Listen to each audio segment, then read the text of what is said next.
Cette expression française, imagée et expliquée.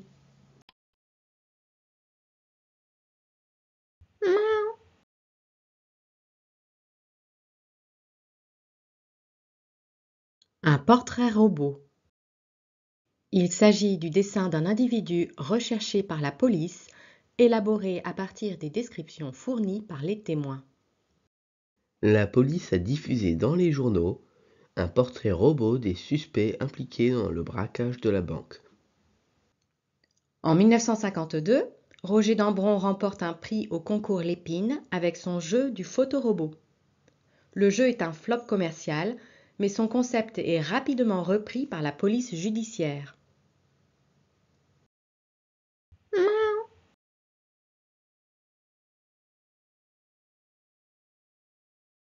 En randonnion.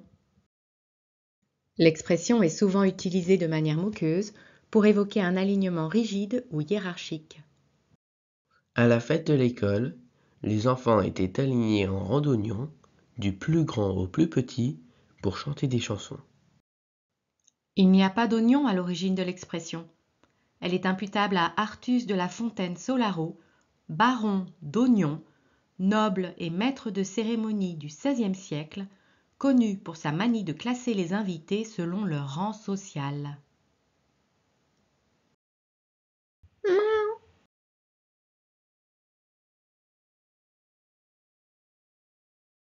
Vendre la mèche. Révéler un secret ou une information confidentielle, volontairement ou pas.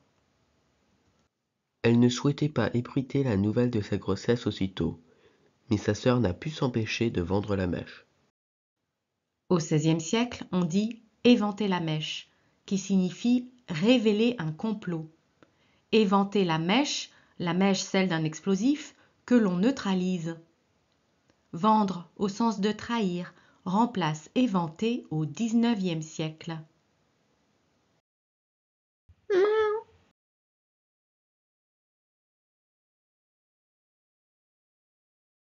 Un ange passe. Se dit lorsqu'il y a un silence prolongé et embarrassant après une discussion animée. Les conversations animées se sont soudainement épuisées et ont laissé place à un silence pesant. Un ange est passé.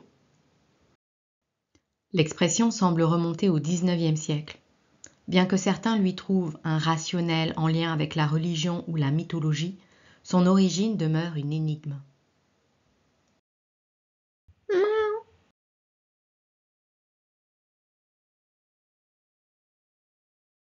Donner sa langue au chat. Avouer son ignorance en demandant la solution d'une devinette ou la réponse à une question. Je ne trouve pas la solution à ton énigme. Je donne ma langue au chat. Allez, dis-moi la réponse. Selon Georges Planel, spécialiste des expressions françaises, il s'agirait de la fusion de deux autres expressions. La première est jeter sa langue au chien, utilisée au XVIIe siècle par la marquise de Sévigné, avec le même sens que donner sa langue au chat. La deuxième expression est mettre quelque chose dans l'oreille d'un chat, formulée par George Sand au XIXe siècle, avec le sens de confier un secret.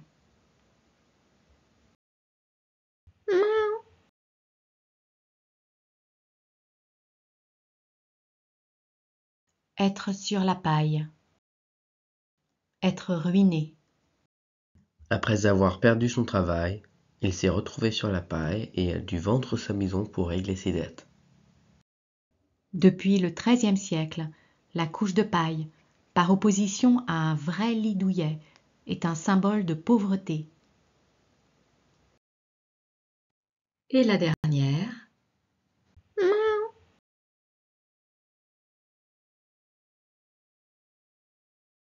Ce n'est pas ma tasse de thé.